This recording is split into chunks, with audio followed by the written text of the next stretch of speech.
صدارت میں 134 دفعہ وہ ملک سے باہر گئے اور مجموعی طور پہ 257 دن وہ ملک سے باہر رہے اور اپنے ساتھ کچھ 3,500 لوگوں کو بھی ساتھ ماشاءاللہ اپنے ساتھ لے گئے. اور ان کی جو بیرونی وزٹس تھیں ان پہ کتنا خرچہ ہوا؟ 1,42 کروڑ روپیہ ان وزٹس پہ جو ہے وہ خرچ ہو گیا. 1,42 کروڑ اس وقت جب کہ پاکستان قرضوں کے دو بوجھ تلے دبا ہوا تھا اور مزید قرضے پہ قرضے لیے جا رہا تھا. محترم نے 1,42 کروڑ روپیہ اپنے بیرونی ممالک کے دوروں پہ خرچ کیا. اور مثلا ایک غریب ملک کے شاہانہ جو صدر تھے 2 کروڑ روپیہ ٹپیں دے دی. 6 کروڑ روپیہ TADA گفٹ دے دیے. تقریباً 4.5 کروڑ روپے کے جو گفٹ تھے وہ لوگوں کو دے دیے. ایک طرف ہم قرضے کے بوجھ تلے دبے ہوئے ہیں اور مزید قرضے لے رہے ہیں اور دوسری طرف یہ حال ہے کہ ہم 4.5 کروڑ روپیہ جو ہے وہ تحفے تحائف دے رہے ہیں لوگوں کو. اس کے بعد 55 کروڑ ہوٹل اکاموڈیشن اور وغیرہ وغیرہ. یہ ساری تفصیلات جو ہے یہ ہم آپ کو ابھی دے دیں گے. لیکن اس میں امپورٹنٹ چیز جو ضروری چیز آپ کو بتانی ہے وہ یہ ہے کہ دبئی، صرف دبئی کے جو ان کے وزٹ تھے محترم زرداری صاحب کے 51 دفعہ 50 اور 51 دفعہ وہ دبئی تشریف لے گئے اور 10 کروڑ روپیہ پاکستان کے غریب عوام کا انہوں نے اپنے 51 دوروں پہ جو دبئی گئے اس پہ خرچ کر دیا. اور حیرانی کی بات یہ ہوگی کہ ان میں سے 48 دورے ایسے تھے جو کہ وہ ذاتی نوعیت کے تھے، یعنی کہ پرائیویٹ تھے. یعنی کہ 51 دورے کیے UAE کے اور اس میں 48 جو تھے وہ پرائیویٹ تھے اور اس کے اوپر 10 کروڑ روپیہ جو تھا وہ خرچ کر دیا اس غریب قوم کا. 17 دورے انہوں نے لنڈن UK کے کیے جس پہ 32 کروڑ روپیہ خرچ کیا. اور باقی تفصیلات US کے وزٹ اور چائنا کے وزٹ جو ہے وہ بھی ہم آپ کو دے دیں گے اور آپ اس میں دیکھ لیجئے گا. اور یہ 5 سالوں کی پوری تفصیل ہے جس میں 1,42 کروڑ روپیہ انہوں نے اپنی سیر و سیاحت میں جو تھا وہ خرچ کر دیا. اب آتے ہیں محترم نواز شریف صاحب کی طرف. محترم نواز شریف صاحب جو ہیں وہ تقریباً کوئی 4 سال وزیر اعظم رہے اور ان 4 سالوں میں 262 دن وہ ملک سے باہر دوروں پہ رہے. یعنی کہ تقریباً کوئی 9 ساڑھے 9 مہینے بنتے ہیں، وہ 9 ساڑھے 9 مہینے ملک سے باہر رہے.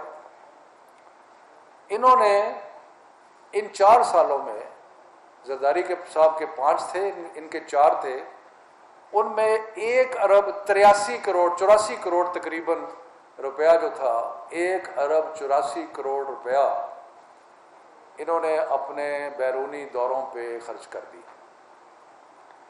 اور اس کے علاوہ انہوں نے بھی ماشاءاللہ، کیونکہ ہم ایک بڑے ہی غریب ملک تھے، مقروض تھے، قرضے لے رہے تھے، تو اس لیے انہوں نے کہا کہ ہمیں ٹپیں بھی دینی چاہیے. تو تقریباً 3 کروڑ روپیہ انہوں نے ٹپوں میں دے دیا اور انہوں نے تقریباً 6 کروڑ روپیہ جو تھا وہ تحفے بانٹ دیے، اس لیے کہ ہم بہت ہی غریب اور مقروض ملک تھے. انہوں نے کہا چلو دو اور کھل کے دو. اور باقی تفصیلات جو ہے وہ یہاں پہ آپ کے سامنے آپ کو دے دی جائے گی. اس کے علاوہ سنیے، میاں نواز شریف صاحب محترم نے لندن کے 24 دورے کیے اور ان 24 دوروں پہ 4 سال میں 24 دورے لندن کے کیے. اور یہ سارے اوتھینٹک فگرز ہیں، فارن آفس سے لیے گئے ہیں جو کہ ان چیزوں کو مانیٹر کرتا ہے اور حساب کتاب رکھتا ہے. تو انہوں نے لندن کے 24 دورے کیے اور 22 کروڑ 39 لاکھ روپیہ جو تھا وہ اپنے لندن کے وزٹس پہ دیے. اور انٹرسٹنگ بات یہ ہے کہ ان میں سے 20 وزٹس جو تھیں یا 20 دفعہ جب گئے تو اپنے آپ کو انہوں نے کہا کہ یہ میرے ذاتی پرائیویٹ وزٹس ہیں اور ان پرائیویٹ وزٹس پہ جو ٹوٹل ایکسپینڈیچر ہے وہ میں نے آپ کو بتا دیا. اور بھی تفصیلات ہیں ان کے وزٹس کی. سعودی عربیہ میں 12 دفعہ گئے, 17 کروڑ روپیہ وہاں خرچ کیا, اور چائنا اور یو ایس اے کی وزٹس کے. تو یہ تفصیلات جو ہے آپ کو سوچنے کی بات یہ ہے. اور یہ ابھی تک اس میں کچھ چیزوں کی کمی ہے, اور کمی یہ ہے کہ جس وقت پی آئی اے کا جہاز یہ لے کے گئے تو اس میں یہ حساب لگانا ہے کہ وہ پی آئی اے کو نقصان کتنا ہوا اس جہاز کے لے جانے کا, وہ اس میں شامل نہیں ہے. مثال کے طور پہ جس کو اپرچونٹی کاسٹ کہتے ہیں انگریزی میں, کہ اگر جہاز جو تھا وہ ان کے پاس نہ جاتا تو وہ شاید 3 چکر 5 چکر کہیں کے لگاتا اور کئی کروڑ کا ریونیو کماتا, پر کیونکہ وہ ان کی ڈیوٹی پہ چلا گیا تھا اس لیے وہ جو پی آئی اے کو ایک ایڈیشنل نقصان ہوا اس کا تخمینہ لگایا جا رہا ہے, جو کہ میں آپ کو یقین سے کہتا ہوں کہ وہ بھی کوئی 20 25 30 40 کروڑ سے کم نہیں ہوگا, وہ بھی بلکہ شاید زیادہ ہی ہو اس سے. تو وہ بھی آپ کی خدمت میں اگلی دفعہ پیش کر دیا جائے گا. اور اس کے ساتھ ساتھ اور جس طرح ہم آگے بڑھیں گے اس میں ہم آپ کو جو ان کے وزرائے اعظم صاحبان تھے, یوسف رضا گیلانی صاحب, راجہ پرویز اشرف صاحب, اور اس کے بعد اپنا شاہد خاقان عباسی صاحب, تو ان کے جو فارن وزٹس کی تفصیلات ہے وہ بھی ہم آپ کی خدمت میں پیش کریں گے. اور اس کے برعکس پرائم منسٹر عمران خان صاحب صدر ٹرمپ کی انویٹیشن پر امریکہ جا رہے ہیں. وہ پاکستان ایمبیسڈر کے گھر میں قیام کریں گے. ان کے ساتھ آفیشیل وزٹ میں کم سے کم لوگ ہوں گے, اور وزیر خارجہ ہوں گے, اور ان کا کچھ پرسنل سٹاف اور سیکیورٹی کے لوگ ہوں گے. اور جو پرسنل سٹاف اور سیکیورٹی کے لوگ ہوں گے وہ 3 سٹار ہوٹل, یعنی کہ جو آپ کو پتہ ہے جیسے کہ 5 سٹار ہوتا ہے 4, وہ 3 سٹار ہوٹل جو ہے وہاں رہیں گے. اور شاید یہ تخمینہ تو بعد میں ہم لگائیں گے, لیکن شاید پاکستان کی تاریخ میں کبھی اتنا کم خرچ کا امریکہ کا دورہ کسی ہیڈ آف گورنمنٹ نے یا ہیڈ آف اسٹیٹ نے نہیں کیا ہوگا, جو کہ عمران خان صاحب کرنے چلے. وہ تو ابھی ہوگا تو پھر بتائیں گے نا. نہیں, میں نے جیسے کہا کہ ابھی تک تو وہ جائیں گے وہاں پہ جا کے رہیں گے, وہ آپ کو بتائیں گے جب خرچہ, ابھی تو ہوا نہیں نا, ابھی جب ہوگا تو بتائیں گے. اس کے بعد بہت سارے اور ایشوز کیبنٹ میں ڈسکس ہوئے, لیکن سب سے پہلے میں ایک اور ایشو کی طرف آپ کی توجہ مبذول کرانا چاہتا ہوں, اور وہ یہ ہے کہ ہم نے پچھلے حکومت کے دور میں کچھ عجیب چیزیں دیکھی, اور عجیب چیزیں یہ دیکھیں کہ جو لوگ سرکاری پوزیشنیں ہولڈ کر رہے تھے, وزراء تھے, وہ اور جگہ بھی نوکریاں کر رہے تھے. تو کیبنٹ کو یہ اطلاع گئی اور کیبنٹ نے اس چیز کا نوٹس لیا. خاص طور پہ ایک کیس کو جو نوٹس لیا کہ ایک صاحب خواجہ محمد آصف, جو پاکستان کے وزیر دفاع بھی رہے, جو پاکستان کے وزیر خارجہ بھی رہے, پیٹرولیم اور شاید واٹر اینڈ پاور کے شاید وزیر بھی رہے, جو کہ ماشاءاللہ بڑی اچھی منسٹریز ہیں, وہ ساتھ ساتھ اقامے کے ذریعے ایک کمپنی تھی اس کو ایڈوائز بھی کر رہے تھے. اور اس کے سلسلے میں مجھے ایگزیکٹ سم تو یاد نہیں ہے, تقریباً 15 یا 16 لاکھ یا 20 لاکھ روپیہ مہینہ ان کو وہاں سے مل رہا تھا. یعنی کہ کوئی ایڈوائز ایسی کر رہے تھے, ماشاءاللہ اتنی اچھی ایڈوائز تھی کہ اس کے عوض ان کو, جبکہ وہ پاکستان کے وزیر مختلف وزارتیں ہولڈ کرتے, خاص طور پہ فارن منسٹر یا اور ڈیفنس منسٹر, اس وقت وہ ایک کمپنی کوئی تھی یا اس کو ایسی سروسز پرووائڈ کر رہے تھے. اور یہ بڑی انٹرسٹنگ بات ہے کہ جو وزیر کا اوتھ ہے, یہ کانسٹیٹیوشن کی کاپی ہے, اس کے اندر ایک جملہ جو ہے وہ خاص طور پہ بہت امپورٹنٹ ہے, اور وہ یہ ہے کہ that I will not allow my personal interest to influence my official conduct اور مائی آفیشیل ڈیسیژنس. تو جب آپ کسی اور کو ایڈوائز کر رہے ہیں ساتھ ساتھ اور اس کے اوپر آپ کو کوئی اپنا 15-20 لاکھ روپیہ جو ہے ہر مہینے وہاں سے آئی جا رہا ہے, تو آپ کا انٹرسٹ تو پیدا ہو گیا. اور جب آپ اتنی امپورٹنٹ وزارتیں آپ کے تو کس قسم کا انٹرسٹ تھا؟ اور جس کمپنیز کو آپ یہ اپنی سروسز پرووائڈ کر رہے تھے, ماشاءاللہ آپ کی جو اعلیٰ جو مشورے تھے جن سے ان کو مستفید فرما رہے تھے آپ, وہ کمپنی کے مالکان کون تھے؟ ان میں کیا سارے پاکستانی تھے یا کوئی غیر ممالک کے لوگ بھی تھے؟ اور اگر غیر ممالک کے تھے تو وہ کن ممالک کے لوگ تھے؟ تو یہ ساری چیزیں جو ہے یہ بڑی تشویشناک ہیں. اس سے پہلے اس قسم کی مثالیں کم ہیں, کیونکہ اس سے پہلے تو یہ ہے کہ جب آپ ہم تو ہمارے پاس تو ملے یا کاروبار نہیں ہے, لیکن نارملی جب آپ ایک پبلک آفس ہولڈر بنتے ہیں تو آپ اپنی ان پوزیشنوں سے استعفیٰ دے دیتے ہیں جو کہ آپ کی پرائیویٹ بزنسز ہوتی ہیں, تاکہ آپ کے ذاتی جو انٹرسٹ ہیں وہ آپ کے سرکاری فیصلوں کے اوپر اثر انداز نہ ہو سکے. لیکن یہاں پہ جو پیسہ تھا, اور یہ کوئی الزام نہیں ہے, وہ خود کہتے ہیں کہ میں پیسے لے رہا تھا, اور وہ خود کہتے ہیں کہ میں ڈکلیئر کرتا ہوں کہ میرے پاس اقامہ بھی تھا اور میں پیسے لے رہا تھا. تو اس لیے یہ نہیں ہے کہ کوئی ہم ایسی بات کہہ رہے ہیں جو کہ جس کا انہوں نے اعتراف خود نہیں کیا, لیکن تحقیقات کرنے کی ضرورت ہے کہ یہ کمپنی کیا تھی, یہ کیوں پیسے دے رہے تھے, اور یہ قانون کی خلاف ورزی ہوئی ہے یا نہیں پڑی, اور یہ جو ان کا حلف تھا کیا اس کی پاسداری کی ہے. اور حلف انہوں نے 2 دفعہ اٹھایا, نیشنل اسمبلی کے ممبر کے طور پہ بھی حلف اٹھایا اور پھر وزیر کے طور پہ بھی. تو اس کی تحقیقات, تو ایف آئی اے کو یہ کہا گیا کیبنٹ کی طرف سے کہ آپ اس چیز کی تحقیقات کریں اور تحقیقات کر کے رپورٹ کی جائے. اور ہمارا یہ جو نئی روایات جو ہم قائم کر رہے ہیں, یہ نئی روایات جو ہے یہ کسی جمہوریت میں نہیں ہے. اگر آپ کی کوئی جمہوریت دیکھ لیں, وہاں یہ نہیں ہوتا. بڑے بڑے بزنس مین ہیں, مثلا امریکہ میں ٹرمپ جو تھا جب وہ صدر بنا تو اس نے اپنی کمپنی سے الگ ہو گیا.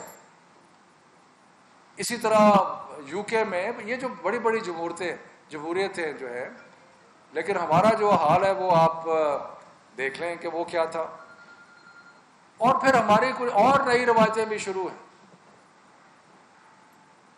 کہ ایک صاحب کرپشن کے الزام میں, وہ غریب ملک جس کے اوپر 30,000 ارب کا قرضہ ہے, اور کسی پہ الزام لگتا ہے کہ تم نے اس غریب ملک کے ساتھ زیادتی کی ہے اور اپنے عہدے کا ناجائز فائدہ اٹھا کے اربوں روپے کمائے ہیں اور اربوں روپے کی جائیدادیں باہر بنائی ہیں. تو وہ جب پیشی کے لیے آتا ہے تو وہ گل پاشی کراتا ہے اپنے اوپر, ذرا اندازہ لگائے. اور پھر وہ میڈیا کو انٹرویو دینے شروع ہو جاتا ہے کہ کیا بات ہے کہ آپ حراست میں بھی ہیں, آپ پہ الزام یہ ہے کہ اس ملک کو لوٹ کے کھا گئے ہیں آپ, اور آپ باہر آتے ہیں اور آپ میڈیا کو انٹرویوز دے رہے ہیں اور آپ پھول کی پتیاں نچھاور ہو رہی ہے. تو یہ تو کسی جمہوریت میں نہیں ہوتا. ہاں اگر کوئی بیل پہ ہے تو وہ جب بشک انٹرویو دے, اپنا جو بھی کارروائی کرنی ہے کرے, لیکن جو زیر حراست ہے وہ پروڈکشن آرڈر ہوتا ہے کہ آپ آ کے اسمبلی میں اپنے ووٹ دے سکتے ہیں, کیونکہ یہ نہ ہو کہ کسی بل پہ آپ کا نہ ہونے کی وجہ سے گورنمنٹ کو فائدہ ہو جائے. لیکن آپ آ کے تقریریں کر رہے ہیں, میڈیا کو انٹرویوز دے رہے ہیں. تو کیبنٹ نے یہ بھی فیصلہ کیا کہ پیمرا سے پوچھا جائے گا بھی یہ جو کسی جمہوریت میں نہیں ہوتا, اس کی آپ کیسے اجازت دے رہے ہیں, کسی اور جمہوریت میں تو ہوتا نہیں ایسے. کہ انڈر ٹرائل پرزنر جو کہ ابھی پروڈکشن آرڈر پہ یا کسی وجہ سے آیا ہے. اور میں پروڈکشن آرڈر کے بارے میں بھی ایک چیز عرض کر دوں,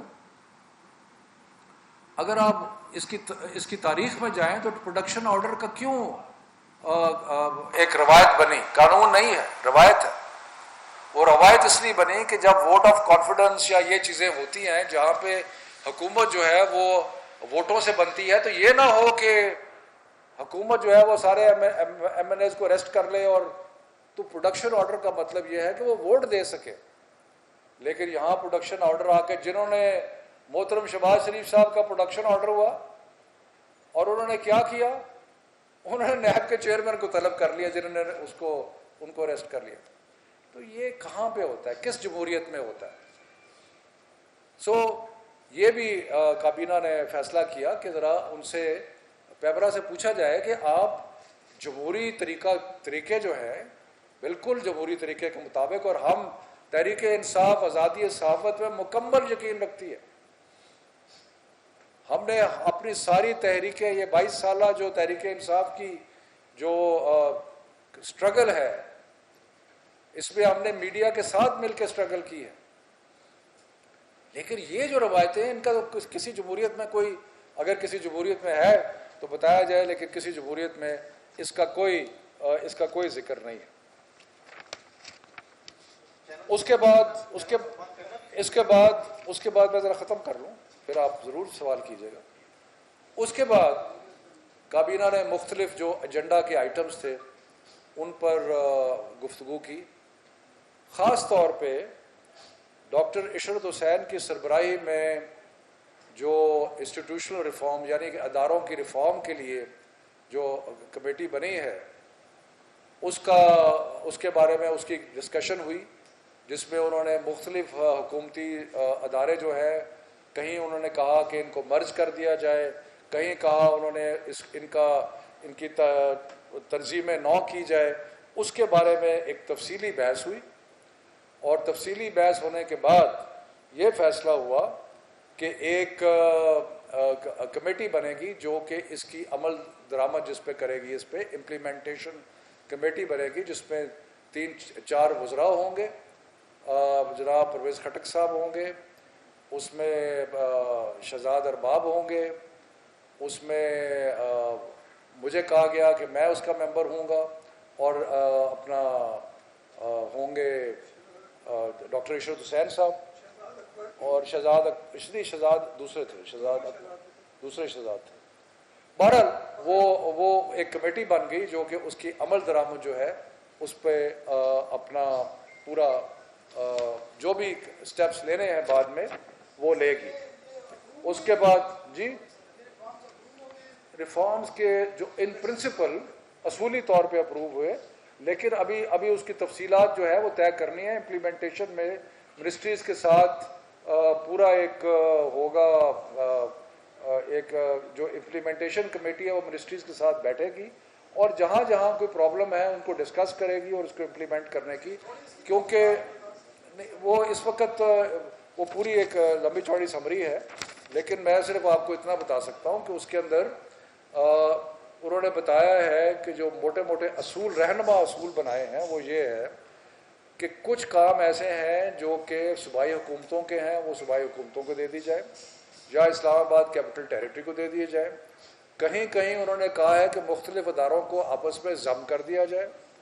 کہیں انہوں نے کہا ہے کہ جو منسٹریز کا جو کام ہے اس کی تنظیم نو کی جائے جس طریقے سے وہ کر رہے ہیں. تو وہ سمری ہے, وہ اس کو میں پی آئی ڈی سے کہوں گا کہ وہ اس پہ آپ کو کر دیں گے. لیکن اس کے اندر ایک امپلیمنٹیشن کمیٹی بنی ہے جو کہ, اور پرائم منسٹر صاحب نے سراہا جو ایفرٹ ہے ڈاکٹر عشرت حسین کا, اس کے بارے میں انہوں نے سراہا. اس کے بعد وزیر اعظم صاحب نے یہ بھی کہا کہ جو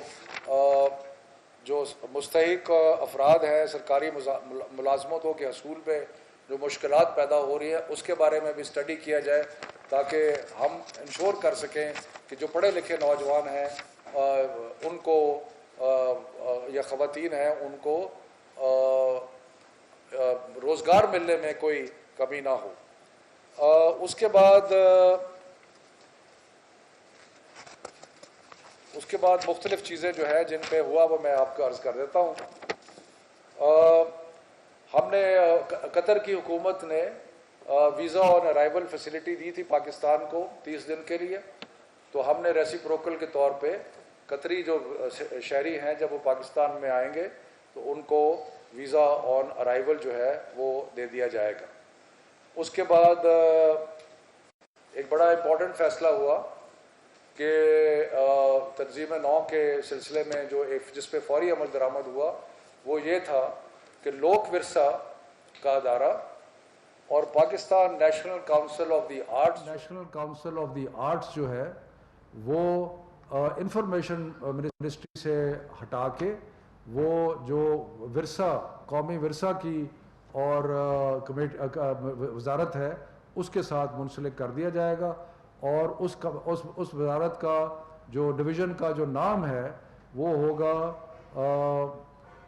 کلچر اینڈ ہیریٹیج ڈویژن, یعنی کہ وہ ورثہ اپنا ثقافت اور ورثہ ڈویژن کے نام سے جاری جائے گی, جس میں جو پہلے چیزیں جس کو پہلے national history and literary division کہتے تھے اس کے اندر اب لوک ورثہ اور جو ہے اپنا Pakistan national council of the arts وہ اس میں شامل ہو جائیں گے. اس کے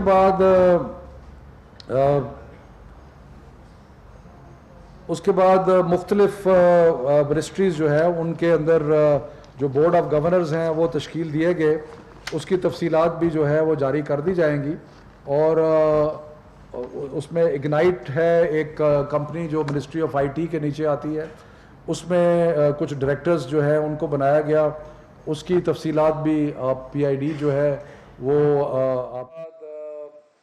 یونیورسل سروسز فنڈ ہے جو کہ ایک اور کمپنی ہے منسٹری آف آئی ٹی میں جو کہ یہ جو کنیکٹیوٹی ہے اس کے لیے بنائی گئی ہے.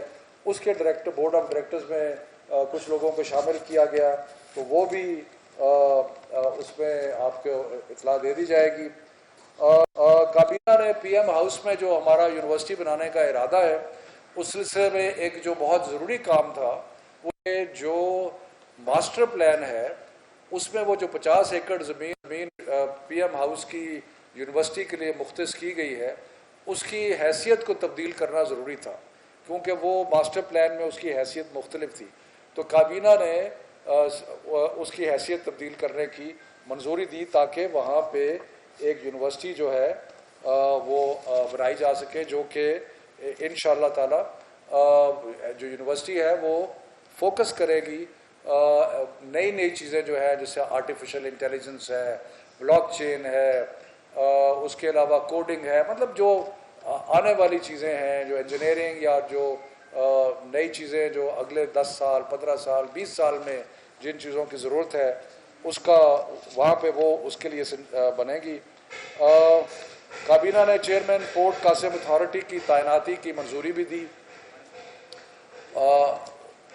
پورٹ قاسم اتھارٹی اس کا نام کیا ہے ان کا جن کو لگایا, ابھی آپ کو ان کی تفصیل دے دیتے ہیں. جی ہاں دیکھ لیتے ہیں, ابھی آپ کو بتاتے ہیں, لیکن کابینہ نے پورٹ قاسم اتھارٹی کے نئے چیئرمین کی منظوری دی. اور اس کے بعد ای سی سی کے فیصلوں کی تصدیق کی, جس میں خاص طور پہ جو امپورٹنٹ فیصلہ ہے وہ یہ ہے اور اطمینان کا اظہار کیا کابینہ نے کہ جتنے بھی ہمارے ذخائر ہیں گندم کے وہ وافر ہیں, اور اس سلسلے میں کوئی بھی اور جو بھی پورا سال ہے اس کے لیے کوئی تشویش کی بات نہیں ہے.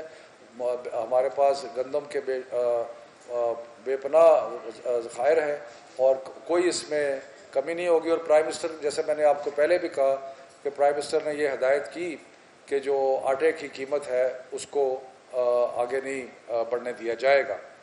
تو اس کے بعد کابینہ نے یہ بھی زور دیا کہ پٹرولیم کی مصنوعات کی ترسیل کے لیے, جو کہ آپ کو پتہ ہے کہ زیادہ تر کراچی سے آتی ہے, ان کو جہاں تک ممکن ہو سکے وہ پاکستان ریلوے کو استعمال کیا جائے تاکہ ریلوے کا جو ریونیو ہے وہ بڑھایا جا سکے. تو یہ چند چیزہ جو فیصلے ہوئے اور جو ڈسکشن ہوئی وہ میں نے آپ کی خدمت میں پیش کر دی ہے. ابھی ہم ایک تفصیلی پریس ریلیز میں جو بورڈ آف گورنرز پہ کچھ لوگوں کو رکھا گیا ہے اور جو باقی جو نام ہیں وہ تفصیلی پریس ریلیز میں جاری کر دیے جائیں گے. لیکن میں نے سوچا کہ میں کوئی سوال و جواب اگر آپ کے یہ بتا دیجیے گا کہ آپ نے کہا کہ جو ایسے سیاسی رہنما ہیں جن پر الزامات ہیں ان کو انٹرویو دینے کی اجازت نہیں ہونی چاہیے. کیا کیبنٹ نے ان انٹرویوز کو بند کرنے کے حوالے سے کوئی فیصلہ کیا ہے یا صرف ابھی پیمرا جو کہ ماتا ادارہ ہے حکومت پاکستان کا اور وزیر اعظم کو جواب دہ بھی ہے, تو کیا پرائم منسٹر صاحب نے کوئی ایسی ایڈوائس جاری کی ہے یا ایسا کیبنٹ نے فیصلہ کیا ہے کہ جو سیاسی رہنما جن پر پابندیاں ہیں. آپ نے کر دیا بات. جی ایک بات کر لینا کہ آزادی کے حوالے سے یہ بات کروں گا کہ اسی بنیاد پر جب مریم نواز صاحبہ جو ہے نکلی ہیں تو کچھ چینل سے ان کو لائیو دکھایا اور اس کے بعد 24 نمبر چینل, اب تک چینل اور ساتھ میں کیپٹل چینل کو جو ہے وہ بند کر دیا گیا. اس کے بارے میں وضاحت کر دیجیے کہ میڈیا کی آزادی کے حوالے سے آپ کی کیا پالیسی ہے؟ دیکھیں, ہم میڈیا کے آزادی میں مکمل یقین رکھتے ہیں. کیبنٹ نے پیمرا ایک ریگولیٹری اتھارٹی ہے, وہ حکومت کے متحد نہیں ہے. کیبنٹ نے صرف پوچھا ہے ممبرا سے کہ کیا یہ کسی بھی جمہوریت میں کیا اس چیز کی اجازت ہے کہ آپ عوام کو لوٹ مار کرنے میں گرفتار ہیں اور آپ جو ہے وہ عدالت میں آپ آتے ہیں پروڈکشن آرڈر کے اوپر اور اس کے بعد انٹرویوز دینے لگ جاتے ہیں. تو یہ کام حکومت کا نہیں, یہ پیمرا کا کام ہے, اور اس لیے پیمرا کو یہ سوال کیا گیا ہے. اور جہاں تک کون سا چینل کیا دکھا رہا ہے, یہ چینلز کی انڈیویجول پالیسی ہے, یہ آپ ان سے کر سکتے ہیں. حکومت نے کوئی کسی چینل کو بند کرنے کی ہدایت نہیں کی, لیکن یہ ضروری ہے کہ اس چیز کو ذہن میں رکھا جائے. یہ ابھی ڈسٹریبیوٹ کر رہے ہیں, یہ کیا پریس ریلیز کر رہے ہیں؟ نہیں, وہ باقی جو چیزیں ہیں وہ بھی اچھا ایشو کر دیں. تو ایسی کوئی چیز نہیں ہے, لیکن کسی جمہوریت کے اندر یہ اجازت نہیں دی جا سکتی کہ ایک جو انڈر ٹرائل ہے وہ بیٹھ کے وہ بھی کر رہا ہے. تو اس لیے یہ سوالات جو ہیں یہ پیمرا کے اٹھائے گئے ہیں. اور دوسرا, گورنمنٹ کی طرف سے ایسی کسی چینل کو کوئی ہدایت نہیں تھی. ہاں جی,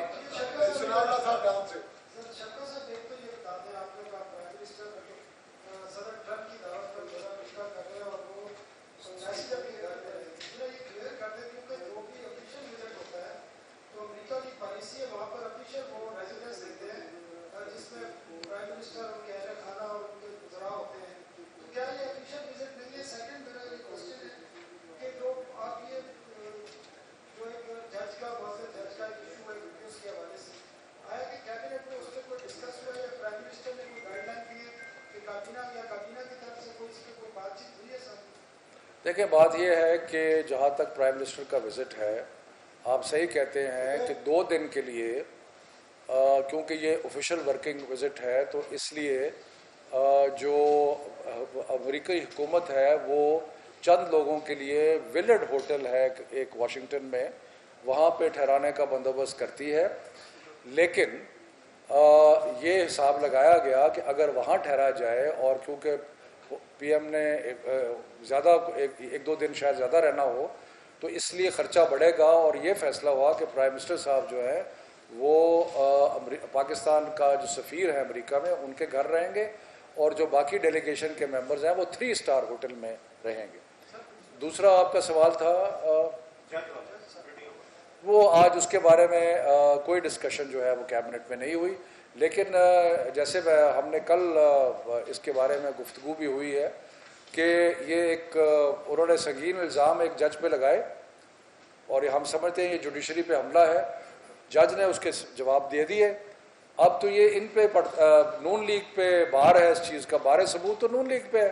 وہ جا کے ثابت کریں کہ یہ جو انہوں نے اسٹیپ بنائی ہے وہ صحیح ہے غلط ہے. جج کہتا ہے جعلی ہے, جج کہتا ہے کہ یہ بنائی گئی ہے. تو یہ ان جوڈیشری پہ حملہ کرنے کے لیے پہلی دفعہ ان کی نہیں ہے.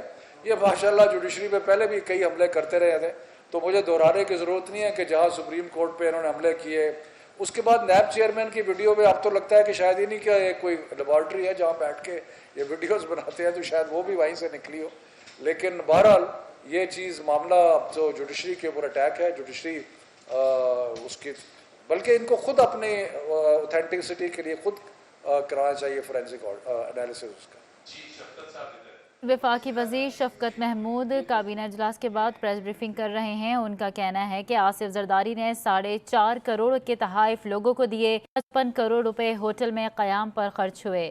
آصف زرداری کے غیر ملکی دوروں پر 1 ارب 42 کروڑ روپے خرچ ہوئے ہیں. 10 ماہ میں $8 ارب قرضوں اور سود کی مد میں واپس کیے.